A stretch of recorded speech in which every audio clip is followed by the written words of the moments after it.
اور پھر اس کو ایک ڈسٹ بن میں ڈال دیتی ہے یا نالی میں پھینک دیتی ہے تاکہ میرے بچوں کے پیر میں نہ چبھے اور ادھر ادھر نہیں. تو جو چیز خراب ہو گئی ٹوٹ گئی وہ کام کی نہیں ہے, اس کو پھینک دیا جاتا ہے. لیکن تھوڑی دیر کے لیے تخیل کی شاہراہ پر سوار ہو کر اس منظر کو دیکھیے کہ ایک ماں کے دو بیٹے ہیں, ایک ماں کے دو بیٹے ہیں. ایک کی عمر 18 سال ہے, ایک کی عمر 22 سال ہے, ایک کی عمر 20 سال ہے اور ایک کی عمر 24 سال ہے. ماں کے یہ دو بیٹے ہیں.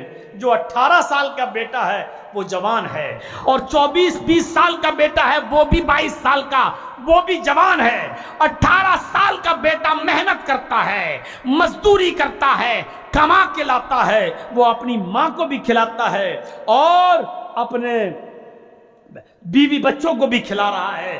20 سال کا بچہ ہے, کما کے لا رہا ہے, اپنی بیوی کو بھی کھلا رہا ہے, اپنے بچے کو بھی کھلا رہا ہے, ماں کا بھی خیال رکھے ہوئے ہے. لیکن ایک 24 سال کا اس کا بیٹا ہے, لیکن وہ بیٹا اپاہج ہے, دونوں ہاتھوں سے فالج مار چکی ہے, دونوں ہاتھ بیکار ہیں, پیر جکڑ چکے ہیں, اٹھ نہیں پاتا ہے, زبان فالج مار چکی ہے, بول نہیں پاتا ہے, نہ ہاتھ اٹھ رہے ہیں, نہ پیر چلتے ہیں, نہ وہ بیچارہ بول پا رہا ہے. ایک طرف اپنی گردن ڈالے ہوئے ہے, وہ اپنے سے کپڑا بھی نہیں پہن پاتا ہے, وہ اپنے سے چہرہ بھی نہیں دھل پاتا ہے, وہ اپنے سے روٹی کا لقمہ یا چاول کا لقمہ اپنے منہ میں ڈال بھی نہیں پاتا اور کھا بھی نہیں پاتا ہے. میرے بھائیوں غور کرو, وہ پیشاب جب اس کو لگتا ہے تو اس کی ماں اس کو پیشاب کراتی ہے, اس کو لیٹرین جب لگتی ہے تو اس کی ماں اس کو لیٹرین کراتی ہے. یہ 24 سال کا بیٹا اپاہج اپنے بستر پر اپنے بھائی پر اور اپنی ماں پر بوجھ بنا ہوا ہے, نہ کما سکتا ہے, نہ کمانے کے لائق ہے, بلکہ صرف بھائی اور ماں پر بوجھ بنا ہوا ہے, یعنی بالکل بیکار ہے, کسی کام کا نہیں ہے. مجھے بتائیے کیا ماں اس بیکار بیٹے کو گھر سے باہر نکال دے گی؟ کیا ماں اس بیکار بیٹے کو اٹھا کر پھینک دے گی؟ کیا ماں یہ کہے گی چل تو اپنے بھائی کے اوپر بوجھ بن چکا ہے, تجھے کب تک کوئی بیٹھا بیٹھا کھلائے گا؟ نہیں میرے بھائیوں, جو ماں, جو بہن, جو بیٹی ٹوٹے ہوئے گلاس اور ٹوٹے ہوئے پلیٹ کو اٹھا کر پھینک دیتی ہے کہ میرے کسی کام کی نہیں ہے, وہی ماں اپنے ٹوٹے ہوئے لگڑے لولے اور فالج مارے ہوئے اپنے بڑے بیٹے 24 سال اور 25 سال کے بیٹے کو اپنے سینے سے لگاتی ہے, اپنے ہاتھ سے لقمہ اٹھا کے اس کے منہ پہ ڈالتی ہے, پانی کوئی برتن لاتی ہے اپنے بیٹے کو دیتی ہے, بیٹا پیشاب کرتا ہے, ماں اس کے پیشاب کو اپنے ہاتھوں سے پھینکنے جاتی ہے, بیٹا لیٹرین کرتا ہے تو ماں اس کی لیٹرین اور گندی جگہ کو صاف بھی کرتی ہے, اس کے کپڑے بھی دھو رہی ہے, اس کا تھوک لعاب ٹپک کر اس کے کپڑوں پہ آ رہا ہے تو ماں اپنی اوڑھنی اور اپنے آنچل سے اس کے لعاب اور تھوک کو صاف کر رہی ہے. یہ محبت کس نے ماں کے دل میں ڈالی ہے؟ جبکہ ماں کو یہ معلوم ہے کہ میری ایک زندگی ہے, میں بڑھاپے کی دہلیز کو پہنچ چکی ہوں, میں 2 4 5 6 سال 10 سال اور جیوں گی, پھر اس کے بعد میرے بیٹے کو کون دیکھے گا؟ میرے بھائیوں ذرا غور کرو کہ ماں کے دل میں یہ محبت اپنی بیکار اولاد کے لیے کس نے ڈالی ہے؟ یہ محبت اللہ رب العالمین نے ڈالی ہے. اس لیے ان تعدوا نعمت اللہ لا تحصوها, میرے بندو میری نعمتیں اتنی زیادہ ہیں کہ میری نعمتوں کو اگر گننا چاہو, میری نعمتوں کو اگر شمار کرنا چاہو تو گن نہیں سکتے اور شمار نہیں کر سکتے. یہ ہیں اللہ رب العالمین کی نعمتوں پر میری تھوڑی سی آج اسپیچ و تقریر. 2 بجے مجھے لایا گیا میرے بھائیوں اور 4 بج چکا ہے, 4:02 ہو چکے ہیں میرے بھائیوں. اب آپ کا آج کا مزاج کچھ بدلا سا بھی ہے اور آج کچھ جلسہ کچھ اس ٹائپ کا نظر آیا ہے جو نیما کی ایک تاریخ رہی ہے, نیما کا ایک اتہاس رہا ہے اور نیما کا جلسہ ایک کامیاب جلسہ ہمیشہ رہا ہے. لیکن آج اس میں کچھ قدغن سا لگا ہے, آج کسی کی نظر لگی ہے. میں سمجھ رہا ہوں میرے بھائیوں آج وہ بات نہیں رہی جو ہر سال کی طرح رہی ہے. میں سمجھتا ہوں انشاءاللہ اب آج جو جلسہ ہوگا شام کو میرے امید ہے کہ آپ نیما کی اس تاریخ کو پھر سے زندہ کریں گے اور نیما کی جو تاریخ رہی ہے وہ پھر دہرائیں گے اور نیما کے جلسے کو کامیاب کریں گے۔ اللہ تبارک و تعالیٰ سے دعا ہے کہ بار الہ ہمارے اندر اپنی نعمتوں کی قدر کرنے کی ہمیں توفیق دے، ہمیں اپنی نعمتوں کا قدر شناس بنا اور ایک ایک نعمت پر اے اللہ ہمیں شکر ادا کرنے والا بنا دے۔ اللہ تیری رحمتیں اور تیری برکتیں ہیں، اللہ ہمیں اس سے مستفیض ہونے کی توفیق عطا فرما۔ الہ العالمین جب تک تو ہمیں زندہ رکھ، اسلام پہ زندہ رکھنا، اور جب ہمارا خاتمہ ہو تو ایمان پر ہمارا خاتمہ فرمانا۔ وما علینا الا البلاغ المبین وآخر دعوانا ان الحمد للہ رب العالمین۔ السلام علیکم ورحمۃ اللہ وبرکاتہ۔